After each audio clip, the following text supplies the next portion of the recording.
तुम नहीं जानते। जब मेरा ऑर्डर था कि हम उनका सामना नहीं करेंगे तो तुम्हें उनकी बोट पर जाने की क्या जरूरत थी? अगर वो इंजेक्शन सीधे तुम्हारी गर्दन पर लगा होता तो तुम्हारी मौत भी हो सकती थी। हम लोग एक खुली जगह पर थे और दोनों तरफ से फायरिंग हो रही थी। ऐसे में बच के निकलना बहुत मुश्किल लग रहा था। मैंने सिर्फ उन लोगों का ध्यान बटाने के लिए एक कोशिश की थी। मुझे लगा बोट पर मुझे देखकर वो लोग मुझ पर हमला करेंगे तो आप लोग बच के निकल सकते हो। करिश्मा ने विक्रम की तरफ देखा। तुम बहुत भोले हो।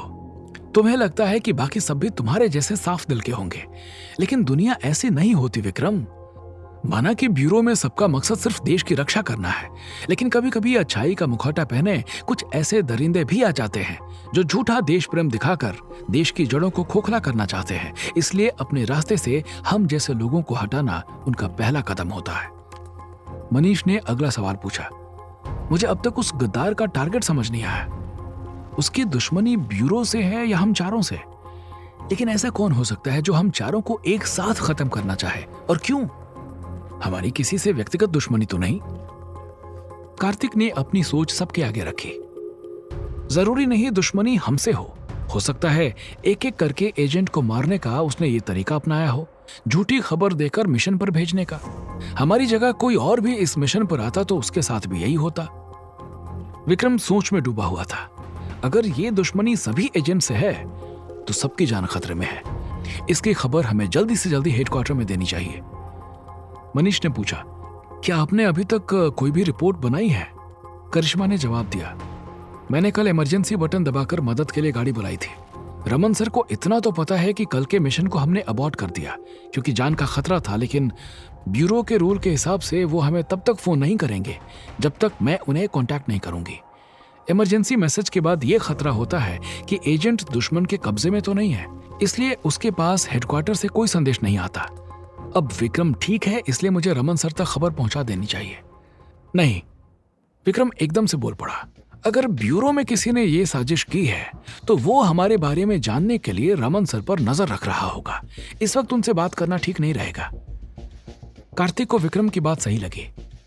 विक्रम का कहना ठीक है, हमने उनके इतने आदमियों को मार दिया, वो लोग बदला लेने के लिए हमें ढूंढ रहे होंगे।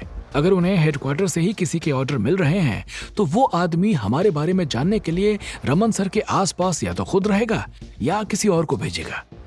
कुछ देर सोचकर करिश्मा ने कहा, लेकिन हमें उन्हें आगाह तो करना होगा। मैं पठानिया सर के पर्सनल नंबर पर फोन करके उनसे बात करती हूँ। जब करिश्मा ने अपने भाई को सर कहा तो विक्रम समझ गया कि बाकी दोनों उसके इस रिश्ते के बारे में नहीं जानते। उसने करिश्मा को देखकर धीरे से कहा, अगर हम ये बात अभी हेडक्वार्टर में ना बताएं तो बेहतर होगा। करिश्मा ने उसे समझाने की कोशिश की। किसी को तो मालूम होना चाहिए ना विक्रम। तुम जानते हो मैं पठानिया सर से क्यों बात करना चाहती हूँ। उनसे बात करने में कोई खतरा नहीं है। मैं आपकी बात समझ रहा हूं, लेकिन आपने उनसे बात की तो ये बात खुल जाएगी कि हमें असलियत का पता चल गया है।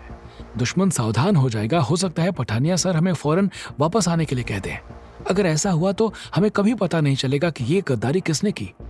हम अभी चुप रहे तो उस गद्दार को लगेगा कि वो हम पर दोबारा हमला कर सकता है। अगर उसे पकड़ना है तो हमें ये खेल उसके हिसाब से जारी रखना पड़ेगा। विक्रम ने सबको बताया। आखिरकार करिश्मा ने मान लिया कि अभी वो लोग किसी से बात नहीं करेंगे, लेकिन हमारा यहाँ रहना खतरे से खाली नहीं है।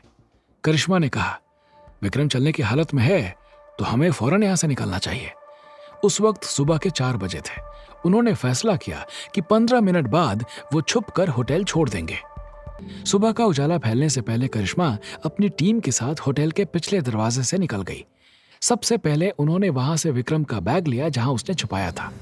सूरज की पहली रोशनी के साथ ही होटल के सामने 2 कारें तेजी से आकर रुकी। उनमें से उतरकर 7-8 लंबे चौड़े लोग होटल के अंदर गए। एक आदमी ने रिसेप्शन पर जोर से हाथ मारकर भारी आवाज में पूछा, मैनेजर कौन है यहाँ का? ऊँगता हुआ मैनेजर हड़बड़ाकर खड़ा हो गया और डरती हुई नजर उन पर डाली। मैं हूँ मैनेजर। क्या हुआ सर? आदमी ने जेब से विक्रम की तस्वीर निकालकर उसे दिखाई। इसे देखा है कभी?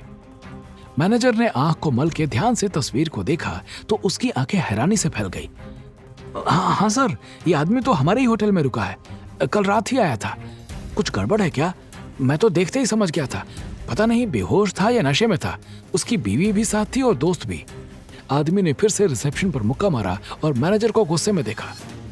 तुझसे आकाशवाणी की ताजा खबरें सुनने नहीं आए। जल्दी बता किस कमरे में है ये आदमी। मैनेजर घबरा गया। वैसे तो होटल में रहने वालों के बारे में किसी को जानकारी देना गलत था, लेकिन इतने सारे गुंडे जैसे दिखने वाले आदमियों के सामने मैनेजर की ये कहने की हिम्मत ही नहीं हुई। उसने चुपचाप कमरा नंबर बता दिया। कहीं ये लोग दरवाजा तोड़कर उसका नुकसान न कर दें, इसलिए उसने मास्टर की भी दे दी। कुछ ही देर में ऊपर की मंजिल पर सारे आदमी गुस्से में खड़े थे। दोनों कमरे खुले हुए पर खाली थे। गोवा में अपने जितने भी आदमी हैं, सबके पास ये तस्वीर भेजो और इसे ढूंढने के लिए कहो। इसका मरना जरूरी है, वरना हम मारे जाएंगे। आगे की कहानी जानने के लिए देखें अगला एपिसोड सिर्फ पॉकेट एफएम के यूट्यूब चैनल पर, और कमांडर विक्रम चौहान के सारे एपिसोड्स को सुनने के लिए डिस्क्रिप्शन में दी लिंक से डाउनलोड करें पॉकेट एफएम ऐप।